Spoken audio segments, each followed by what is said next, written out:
नमस्कार दोस्तों, स्वागत है आप सबका लाइफ एटर चैनल पे। 2022 की पहली वीडियो रिकॉर्ड हो रही है। मतलब हाँ, बहुत सारी वीडियोस आ चुकी हैं यूट्यूब पे, लेकिन वो 2021 में रिकॉर्ड की थी मैंने। ये 2022 की पहली वीडियो है जो ऑलमोस्ट मिड के बाद आ रही है। ठीक है, तो ये मे बी कल परसों में आ जाएगी।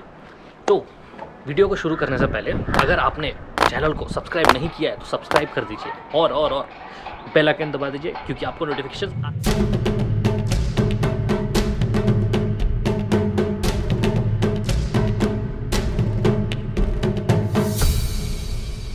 तो टॉपिक है इन्फ्लेशन और स्टॉक मार्केट क्रैश। अगर हम देखें न्यूज़, अगर हम यहाँ पे न्यूज़ देख पाते हैं तो ये न्यूज़ में कह रहा है कि 3 दिन से 4 दिन से मार्केट गिरे ही जा रहा है। इंडेक्सेस गिरे जा रहा है, निफ्टी गिर रहा है, सेंसेक्स गिर रहा है, बैंक निफ्टी गिर रहा है, हर चीज़ गिरे जा रही है। क्यों? किसी ने कहा कि इन्फ्लेशन, एक न्यूज़ आई है इन्फ्लेशन की वजह से। तो इन्फ्लेशन क्या होता है पहले वो समझेंगे, उसके बाद उसके ऊपर आएंगे क्या होता है, उसके बाद दोनों का रिलेशनशिप, इन्फ्लेशन और मार्केट का रिलेशनशिप समझेंगे। ठीक है, तो सबसे पहले इन्फ्लेशन वो होता है कि मान लो अगर आप आज के डेट में कोई चीज़ के लिए 10 रुपये पे कर रहे थे, कल उस चीज़ का प्राइस बढ़ के 12 रुपये हो जाए।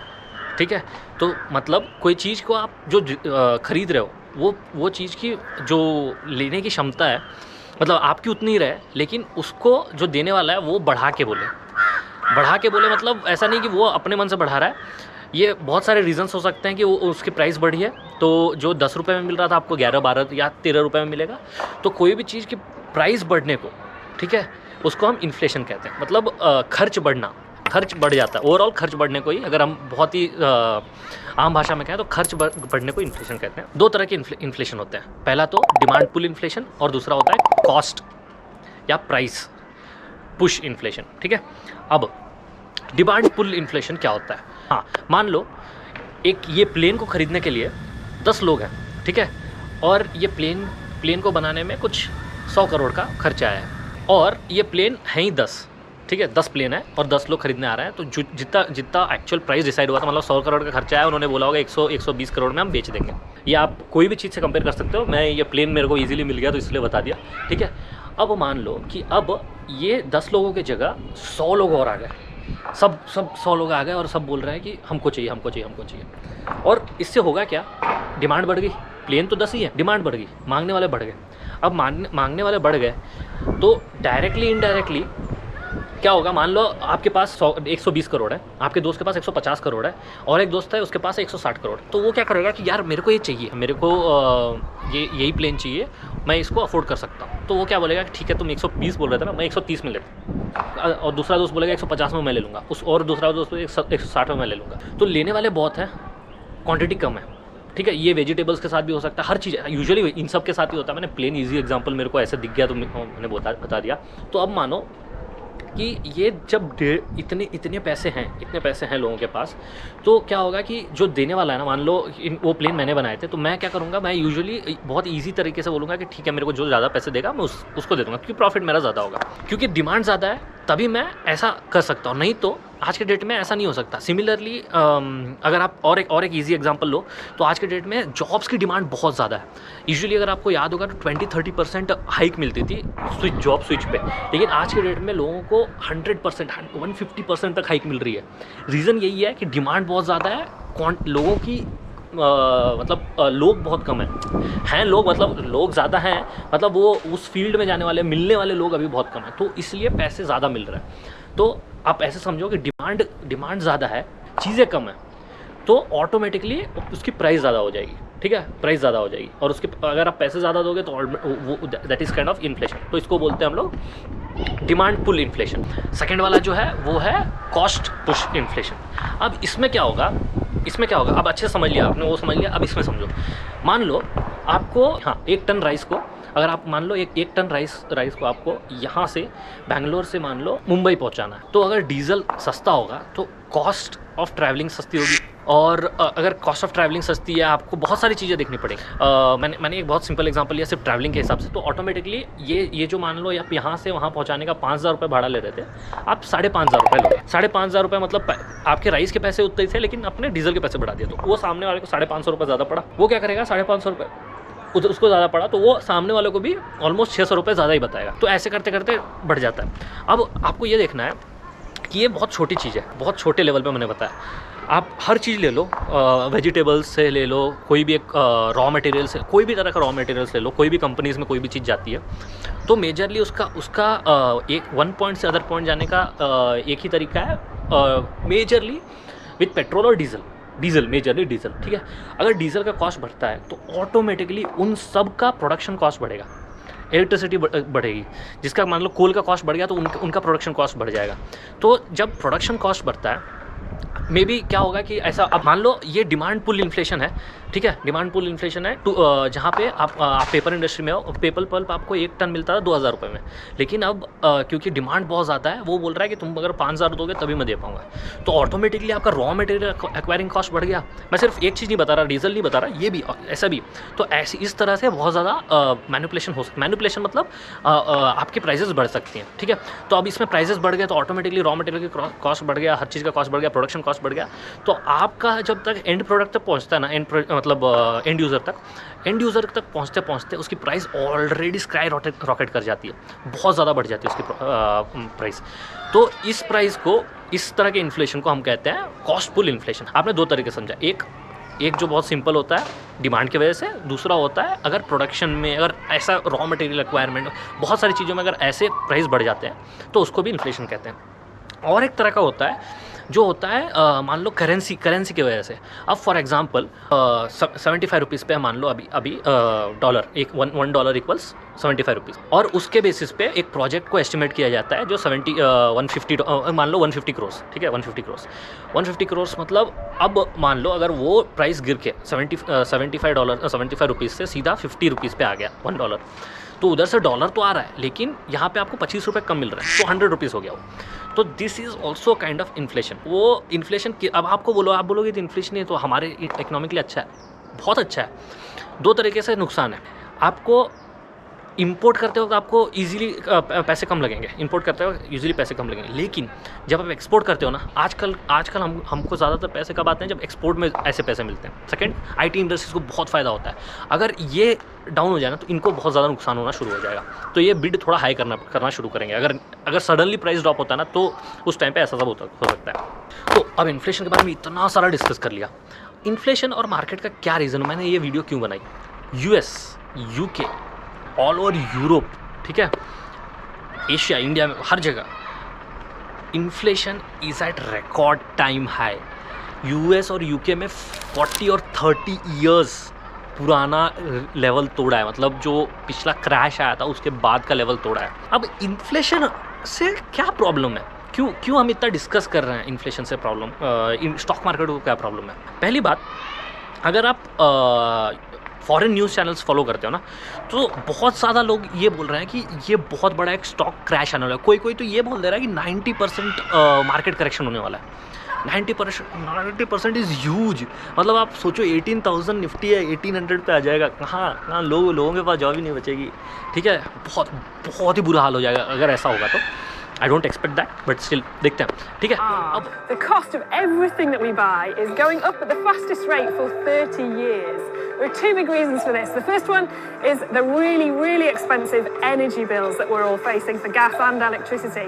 The second reason is fuel costs, which are eye-watering at the moment every time you try and fill up a tank. That is the baseline of our economy. That means that it's more expensive to produce everything that we buy and to get it to us, to the shelves or to our front doors. So businesses are passing on those costs to us as customers. That means that the food that we buy, from the basics to your lunch, and especially Fresh fruit and veg is getting really expensive at the moment. All those costs are being passed straight to us, but everything is going up. Household goods too. Anything that's coming to you in a plastic bottle will be getting more expensive because it's more expensive to make.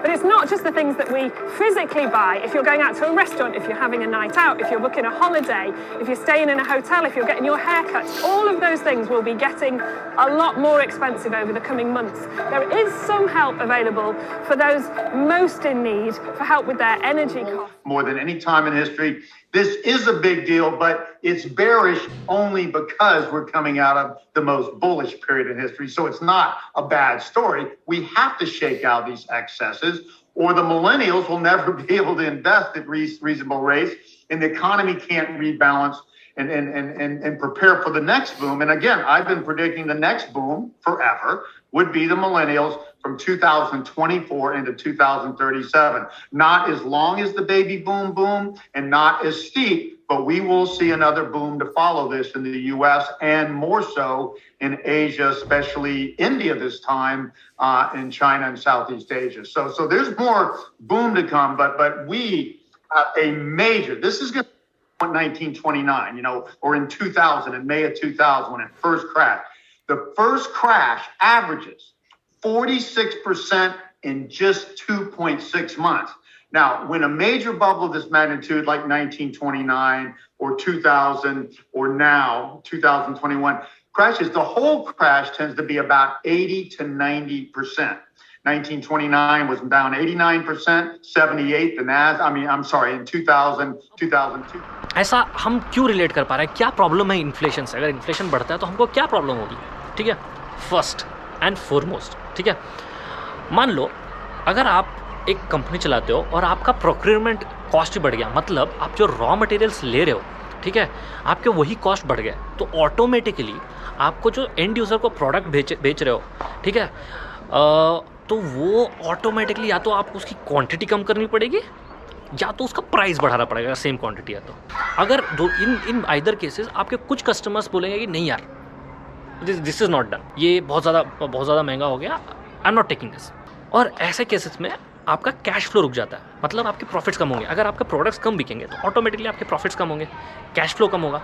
तो जब cash flow कम होता है तो automatically company को next decision लेने में मुश्किल होती है, ठीक है। अगर आपने मेरे बेसिक्स ऑफ स्टॉक मार्केट के वीडियोस नहीं देखे हैं, ज़रूर जाके देखिए। कुछ 12-13 पार्ट ऑलरेडी डाल चुका हूँ मैं, नहीं 8 पार्ट 12-13 पार्ट हैं, 5 पार्ट ऑलरेडी अपलोडेड हैं, बाकी ऑलरेडी अपलोडेड हैं, अवेलेबल नहीं करा है, तो वो ज़रूर जाके देखिए, आपको बहुत हेल्प होगा। अब टॉपिक पे आ जाते हैं वापस। अब क्या होगा, इन्फ्लेशन बढ़ गया, आपका प्राइसेस बढ़ गए, कैश फ्लो वाला प्रॉब्लम आ गया। सेकेंड प्रॉब्लम, आपने बहुत ज़्यादा सुना होगा कि फेड के बारे में, US फेड, ठीक है, उन्होंने इंटरेस्ट रेट्स बढ़ा दिए, कम कर दिए। हमको उससे क्या प्रॉब्लम होगा? अब आप ये सोचो, अगर प्राइसेस बढ़ रहे हैं तो लोग ऑटोमेटिकली कुछ ना कुछ सेफ़र साइड पे जाना पसंद करेंगे।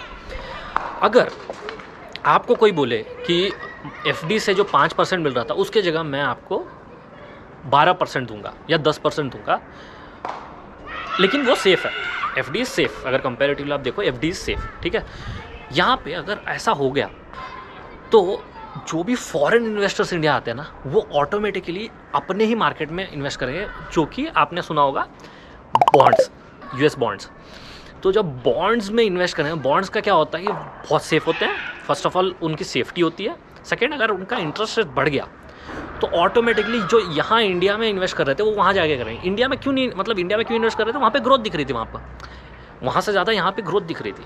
अब वहाँ पे उनको सेफर ग्रोथ दिख रही है तो वो वहाँ पे चले जाएंगे for short period of time. और यहाँ से अगर मार्केट निकालना शुरू कर दिया, जल्दी मार्केट में से पैसे निकालना जल्दी शुरू कर दिया तो क्रैश मतलब बहुत जल्दी फॉल होगा। और जब फॉल होता है ना तो US वाले तो कोई एक रीज़न से निकाल रहे हैं, बाहर वाले कोई एक रीज़न से निकाल रहे हैं। जो नए इन्वेस्टर्स होते हैं, जो हमारे आपकी तरह जो नए इन्वेस्टर्स होते हैं, जिसको पता ही नहीं होता क्या करना है, ऐसा मार्केट गिर रहा है तो हम क्या करेंगे, ठीक है गिर रहा है अभी निकाल देते हैं, बाकी देखेंगे। तो ऐसा पैनिक सेलिंग आ जाएगी, और जब पैनिक सेलिंग आ जाएगी ना तो बहुत जल्दी मार्केट कहीं और चला जाएगा, मतलब यहाँ से सीधा कहीं और चला जाएगा। तो ये पूरे चीज़ का सारांश ये है ना, अगर मैं बहुत ही शॉर्ट में ये कहना चाहूँ कि इन्फ्लेशन अगर बढ़ रहा है और मार्केट अगर गिर रहा है तो उसका एक बहुत ही ज़्यादा डायरेक्ट इम्पैक्ट है। इन्फ्लेशन का बढ़ना और मार्केट का गिरना एक दूसरे के साथ रिलेटेड है, ठीक है, एक दूसरे के साथ बहुत ज़्यादा रिलेटेड है।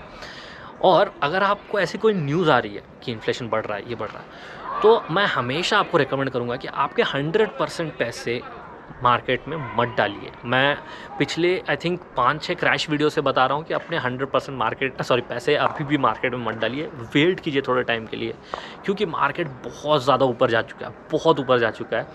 Even without proper revenue surge market बहुत ऊपर जा चुका है। अगर जीडीपी भी देखो, हाँ जीडीपी 6 पॉइंट कुछ आई है अभी इस बार, गुड, लेकिन जीडीपी का आपका कैलकुलेशन अगर आपको नहीं पता तो पिछले वाले से कंपेयर करके ऐसे बढ़ा हुआ बताते हैं।